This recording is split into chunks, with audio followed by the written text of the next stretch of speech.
শুভ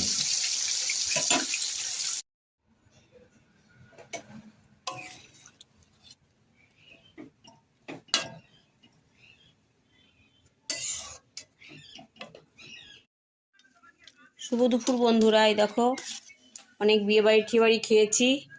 এই যে তাই আজকে একদম হালকা রান্নাই করিনি, এই একদম কাতলার পাতলা ঝোল করেছি। বিয়ে বাড়ি ঠিয়ে বাড়ি গেল, খুব রিচ খাবার হয়ে গেল আজকে।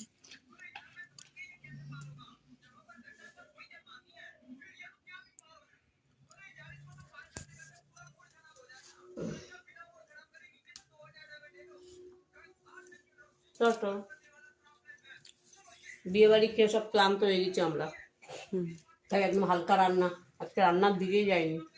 টাটা।